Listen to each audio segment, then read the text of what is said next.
There's this question I've seen floating around a little bit in e-commerce right now, and that is sort of, are e-commerce brands really well positioned to capitalize on AI relative to other kinds of businesses in the space? Who will be disrupted the most and who will capitalize? Who are the winners and losers in AI in the e-commerce landscape? If you think about the e-commerce landscape as three kinds of players, right? There's brands, there's agencies, or let's call them service businesses, brands, service businesses, and software companies, SaaS, okay? Those are the three. Now, as many have pointed out, there's a blending of service businesses and software companies, but let's for now call them two different things for the sake of this exercise, okay? In AI, there are various upside and downside cases for software companies in e-commerce. There's various upside and downside cases for software companies and service businesses that sort of present themselves to you automatically. You can really see a clear downside case for the software companies where they get obliterated. Same with service businesses in lots of ways. You can also see an upside case for both, where they're the most well-positioned people to take advantage of some of these opportunities and to create margin and some of those things and extend their services and all that. So I want to actually leave that aside for a second and instead focus just on e-commerce businesses around the question of how will they be winners in the AI world? And I really mean how, like distinctly how. What things can e-commerce companies do to take the most advantage of the AI revolution? And as they do, like, will they be winners? And then how do they do it? And what is the shape of the way in which that actually happens in an e-commerce company? Like, what do you have to do as a D2C operator to use AI for your advantage? And not just AI, but other things. And the place that I want you to think about, where I think the real gigantic AI opportunity is in e-commerce, most fundamentally right now, there's probably across your business, but there's one little section of it that I'm thinking about the most. And this really fits my view of sort of what makes a D2C brand great in general. And that is in the area of opex. Now, what I mean by opex is your fixed costs in your business, okay? The fixed costs applied to your business. And for a long time in e-commerce, one of the things I've said and that other people have said as well is that the great margin opportunity in e-commerce is the ability to run a very low operating opex, right? If you think about a service business, or a software business, both, right? They both require a bunch of human hours and a bunch of human labor to accomplish the tasks in front of them. And so human costs are a very large percentage of their cost structure. Right? In fact, they're most of it in lots of ways. Okay, but e-commerce businesses are not like that. The largest costs are the product and the ad spend. OpEx, you can actually run a very low or very high revenue per head in e-commerce. I've heard about a long time ago, I heard an interview with the CEO of ButcherBox, who was at like $500 million in revenue and was running like $3 million in revenue per head. And that was a while ago. That's pretty best in class. I think it was like 150, 160 employees in the business at that time.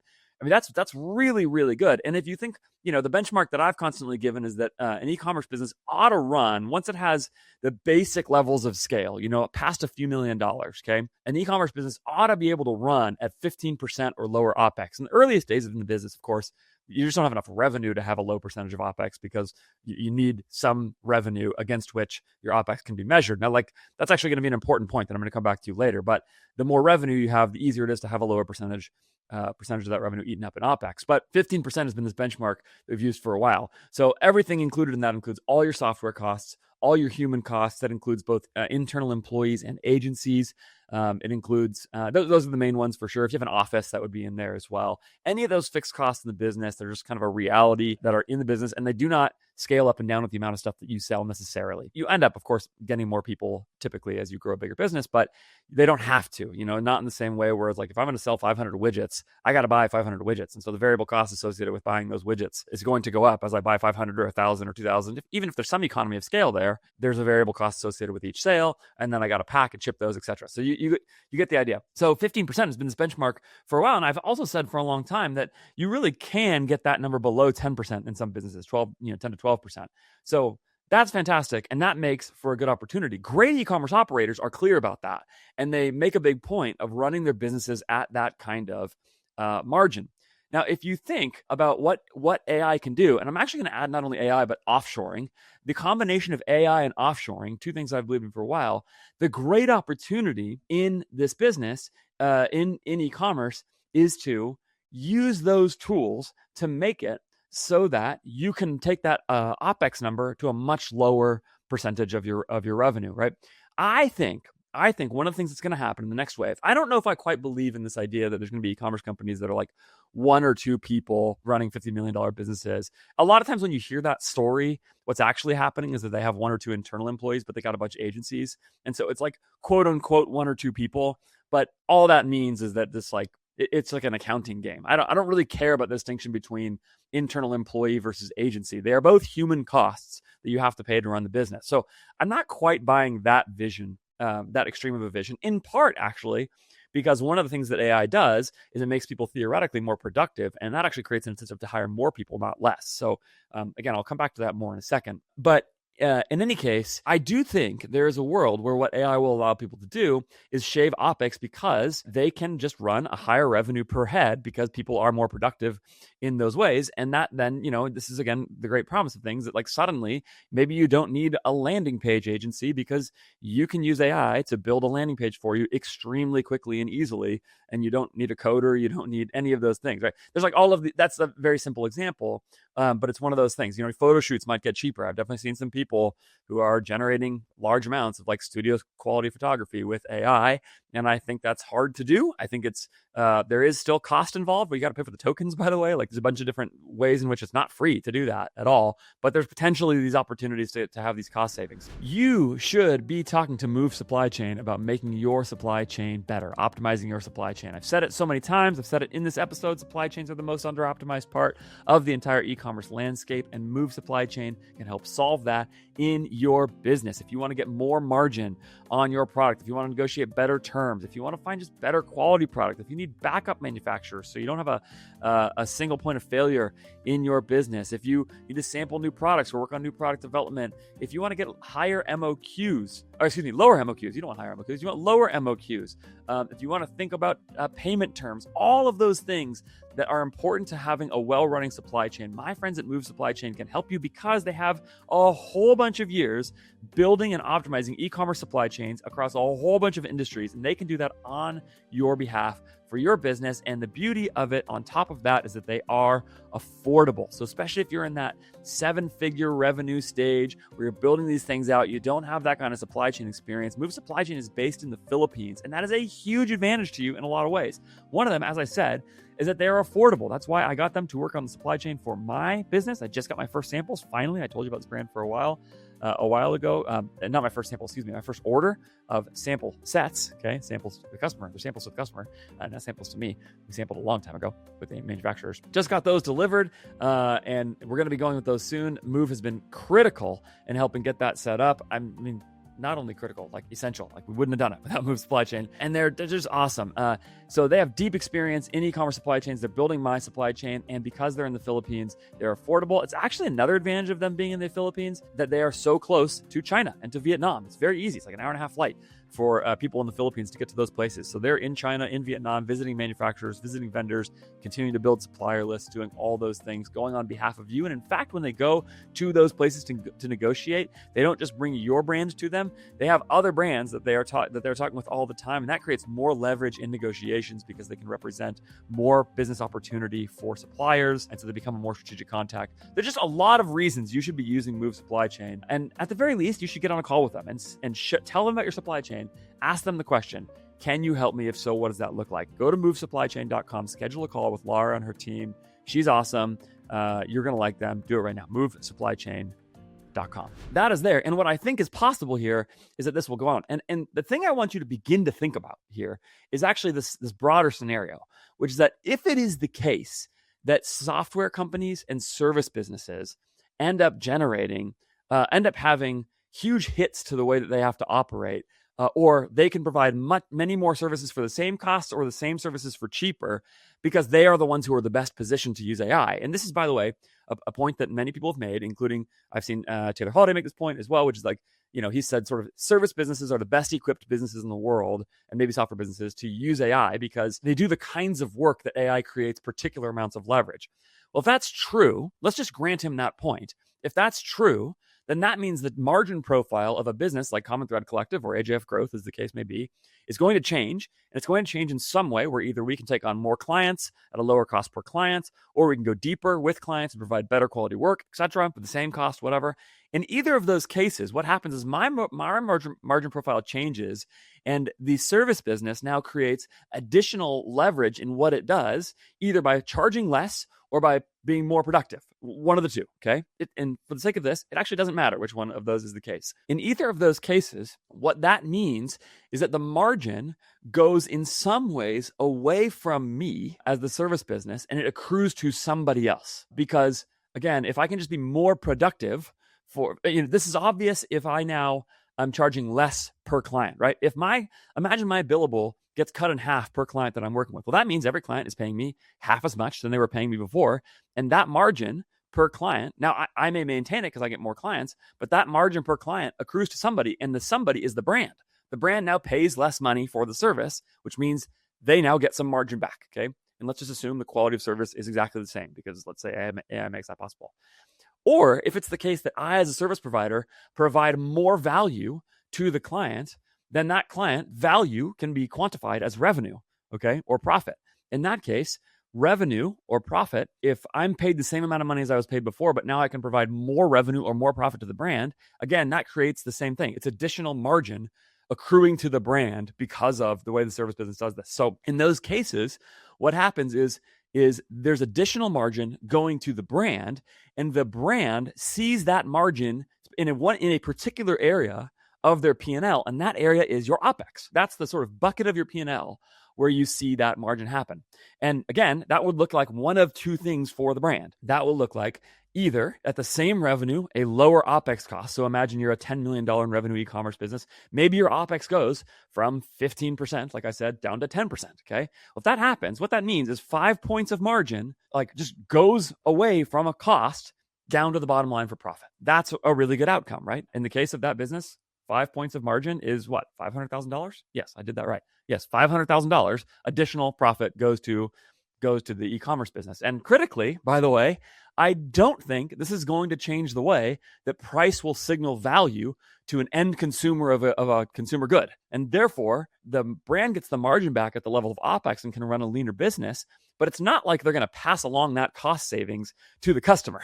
The customer is still going, maybe they will or something like that, right? But the customer's not going to be like, I don't know, you made that landing page with AI, so shouldn't you pass some margin back to me? I don't think that's the way consumers interact with products and the way price signals value to customers and those kinds of things. So I think what can happen here is that e-commerce businesses should be able to still command the same price for their products. Now, of course, this may create competition, which may create problems in other ways and lower barrier to entry and all those things. So I'm not really making a bet on whether or not it's great to be an e-com brand or not in the long run, though I'm very positive towards it as usual, because there could be some other factors here. But what I'm saying is that could be the way this works. The other way, of course, this works for the e-commerce business is that, again, if the service business or just an internal employee or whatever can do more work, or and let's actually not say more work, because it's not about quantity of work. It's about can be more productive, where productivity is defined as value creation in the business, okay, can be more productive.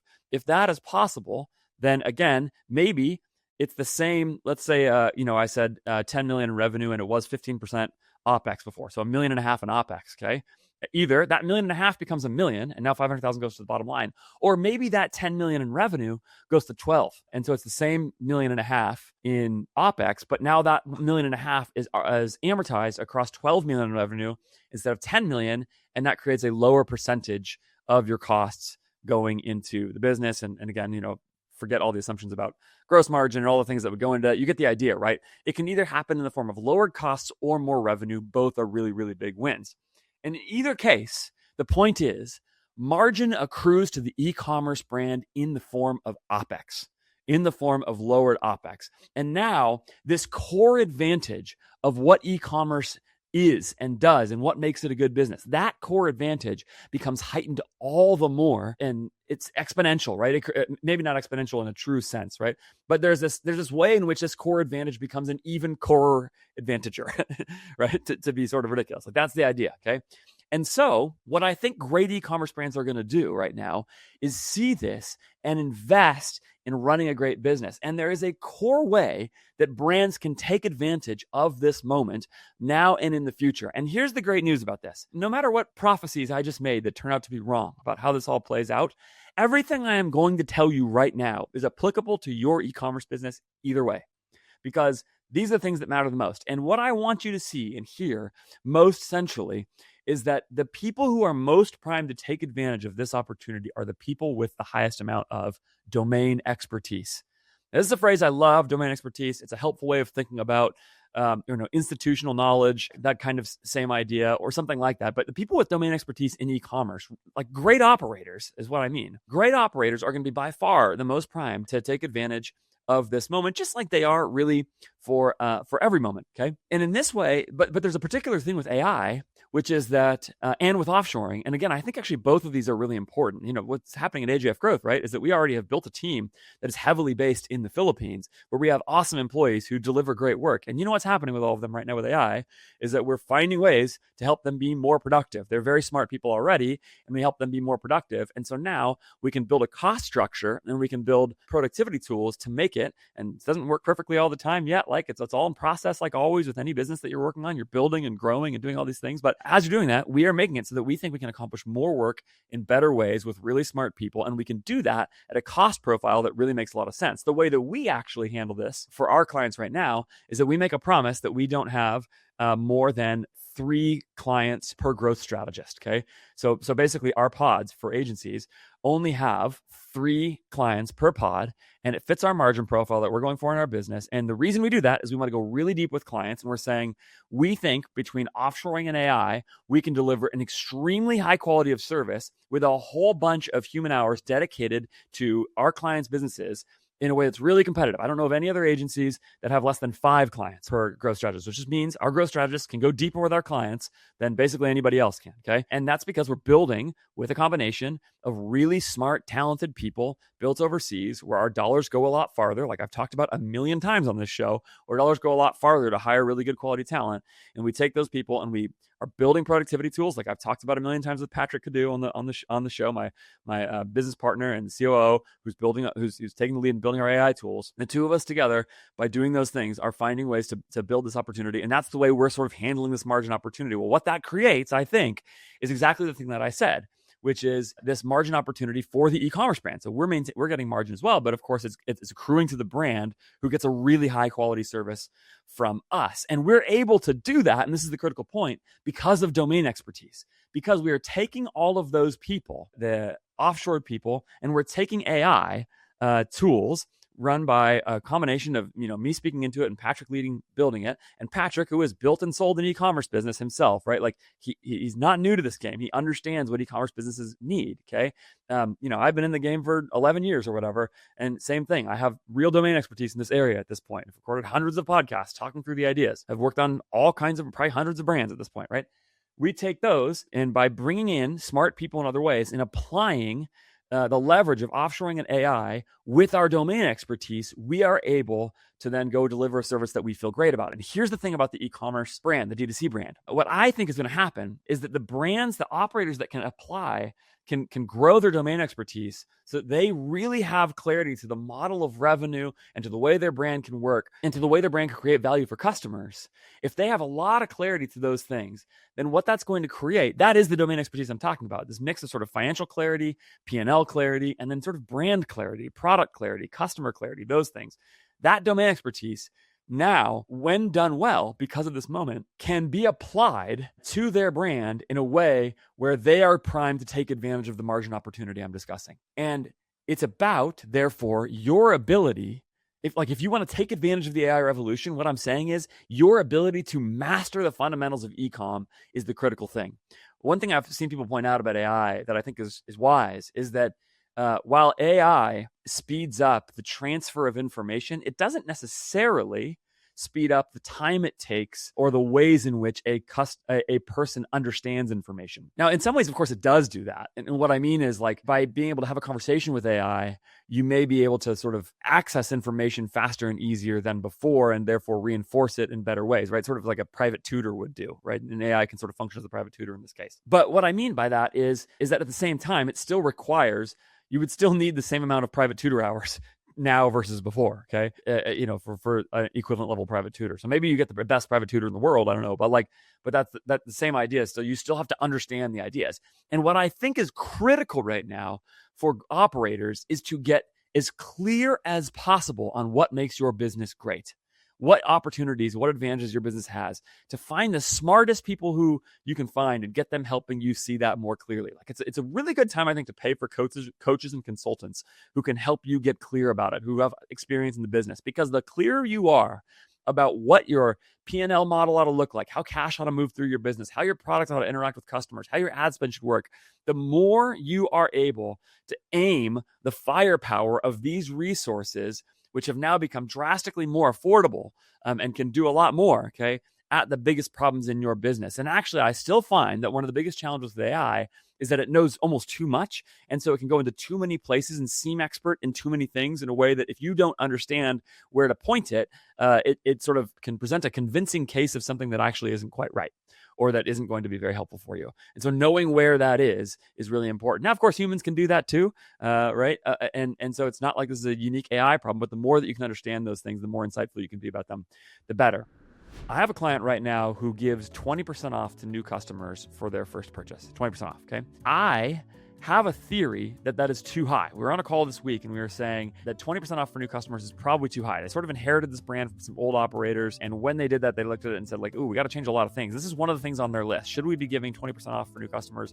Or should that number be 10%? Or should it be a stack discount, like 10% if you buy one thing, 20% if you buy two, 30% if you buy three or more, whatever, or maybe a priced version of that, like 10% if you pay $50, if your order is $50, 20% if it's $100. You get the idea, right? Stack discount. Maybe it should be no discount at all. Like just don't offer a discount. Well, there's a way to answer that question, and it's an important question because the discount profile plus the offer are important parts of the customer journey, and theoretically what they do is create a higher conversion on each customer, and you're willing to give the discount and to eat into my margin as a brand, right? I'm willing to eat into my margin as a brand if I can get customers to convert a lot more often for the first time. But the thing is, maybe that margin trade-off isn't worth it. And with INTELLIGEMS, we can test it. And that's what we're planning to do. We're going to institute an INTELLIGEMS test for this brand where we change the offer from 20% off for new customers to 10 or even nothing. And so we can actually see which of those offers not only converts best, but critically, because INTELLIGEMS can tie into the actual COGS of this brand's products, we can also test whether or not it actually drives more or less profit, because maybe we do get higher conversion or a better AOV or something like that with some of these offers, but it hurts our profitability. And that's the thing that we don't want to have happen, of course, is to get more conversion, but actually get less profit, okay? So that's the kind of question that INTELLIGEMS can help you answer, because INTELLIGEMS is split testing way beyond the basics, and it's the kind of question you should be asking in your business. What about the price of your products? What about that first customer discount? What about the free shipping threshold? What about how much you charge for shipping? All kinds of things like that. INTELLIGEMS allows you to set tests up for quickly without a developer, get it onto your website, and be testing right away with the things that really move the needle for your customer experience. Go start testing it right now. INTELLIGEMS.io is the place to go do it. Use the code FARIS20, FARIS20. Smart operators who really care about the profit they're driving in their business are using INTELLIGEMS to drive their split testing, because it is the most robust, best e-commerce split testing tool that gives you the information you actually need to know if your test is successful. Go test it out right now. And so I'm gonna look at that in two ways. That domain expertise, I want to think about it in two ways. And the first is to come back to the thing I said earlier, which is opex opportunity. Okay, I want you to be crystal clear about the opex opportunity in your D2C business. I really, really want you to be clear about this. I want brands now to think about just how much margin opportunity there is there. How much easier I think it is going to be to squeeze an extra 3 to 5 points of bottom line margin, okay, out of your opex in the current moment than it would be to get 3 to 5 points of margin back in your supply chain. Now, I actually think supply chains are hilariously under-optimized in e-commerce in many cases. So there actually may be 3 to 5 points there too. But the fastest, easiest thing to access, that's going to require some work and some expertise. The fastest, easiest way to do this is with your opex, and to think really critically. Do I need that cost? Could this go further with AI? Do I need to go build, whatever? It's amazing to me how much absolutely blown money I still see on the books of e-commerce companies that can just go away and it will not affect the business. Now, that doesn't necessarily mean to fire everyone, by the way. It doesn't mean that at all. It just means understanding clearly where you ought to apply spend in your opex and where not to. Where does your spend create the biggest leverage, opex leverage in your business? Where are the real needle movers? I actually think many brands make the mistake of going too far here. Or not many brands, some brands make the mistake of going too far here and just thinking sort of they can fire everybody and save costs and all these kinds of places. Like, look, if you have great growth people in your business, don't fire them. Like, even if they're paying more than you would like them to pay, don't go try to undercut that cost. Those people are too important to your business, and they affect the largest line item in your business, and you shouldn't be shopping that on price. You really shouldn't be, because your growth people, if they're doing an incredible job, this is an area I think about a lot, right? Because of the business that I'm in. But if they're doing an incredible job in your business, it's the last place you should be looking to cut, because very likely they're actually the people who are controlling the largest line item on your P&L.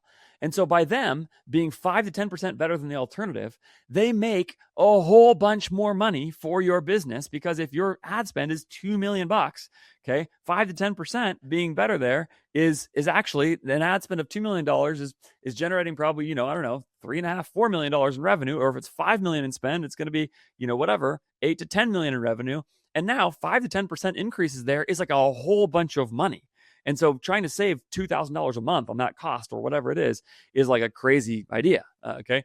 Or even $5,000 a month is probably not the best use of that money and time. This can go really wrong in all kinds of ways, and it's really, really important. And so I'm not saying just fire everybody. What I'm saying is be really clear about what the real needle movers are in your business. Apply leverage to those. Find the best people you possibly can. Be willing to pay good money for good people in those places and understand how to shop that. And then as you do that, think about how to empower them with tools that allow them to be even more productive for you. What is that? What is required to do that? Build operational processes that are, again, powered by offshoring and AI that allow you to do these kinds of things well. That's a hard job, but it's really important. And if you can get clear on that OpEx opportunity, then you've got this way of growing a business while getting a whole bunch of profit out of your business from there. So there's that. Where possible, use outsourcing and AI to power those more fully.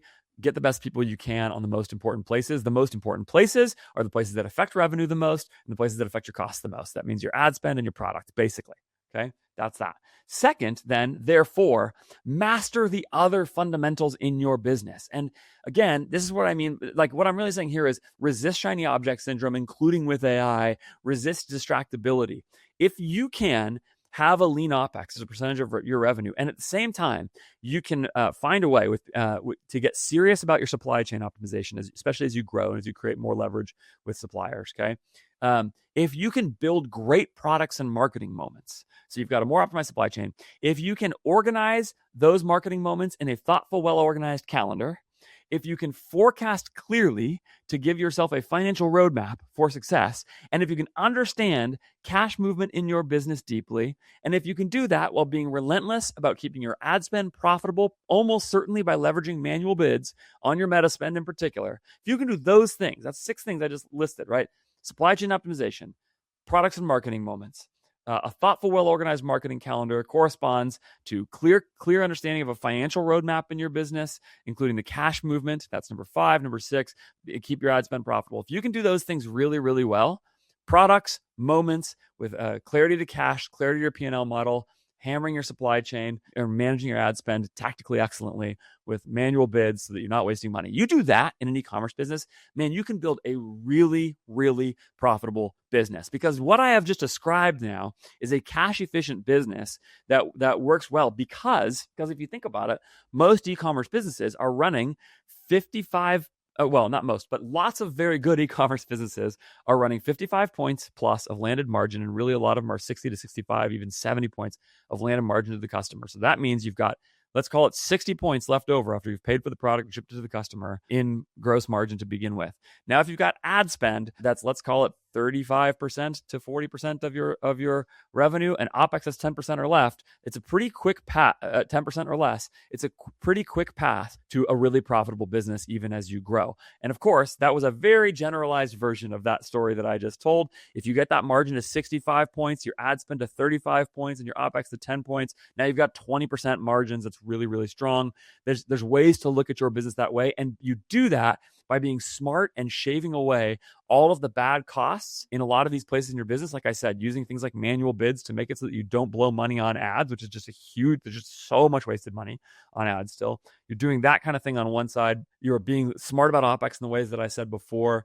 You're thinking about those marketing moments really, really well. You've got that P&L model that allows you to do these things excellently. You start to build those things that way, and especially if you're hammering your supply chain at the same time, if you're doing all of those things really, really well, you've got a really, really profitable business, and all of those things create more leverage, only more as you grow. So that's the way to think about this. None of those core fundamentals, this is the key idea, change with AI or offshoring. None of those do. This is what I mean by saying domain expertise. Everything I just described is something you should have already been doing in your business. Now, I say you should have already been doing it. I recognize that at certain stages of business, there's one person, if you got $1 million business, there's no way you can do all the things that I just said very easily.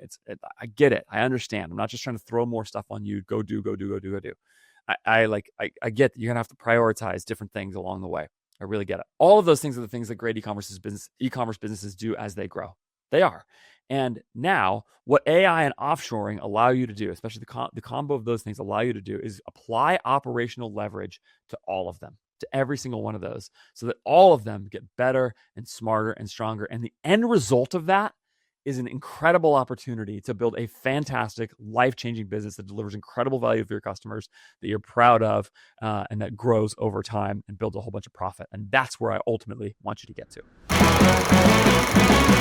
All right, subscribe to this podcast wherever you're watching or listening. If you got through all of that and you liked it, you will like a lot of my episodes. I'm talking about this stuff a lot, bringing on people who can help speak to all the things I just talked about. You're going to learn a lot from this show if you like that. If you have comments or thoughts, I'd love to hear them. I look at all of the comments that come on my YouTube videos and on my podcast channels, particularly on Spotify. So if you're watching or listening on either of those channels, particularly YouTube or Spotify, I see every one of those comments. I try to interact with all of them. It's the best, fastest way to get me to weigh in on your question if you're interested in my take on it. So go comment in those places. And if you like this content, you should also sign up for my email list. I'll send you my 4 free essential e-commerce resources. You'll like those. They're useful for you. I still use all of them with all of my clients, everything I sent there. So go check that out. You can do that by going to ajfgrowth.com.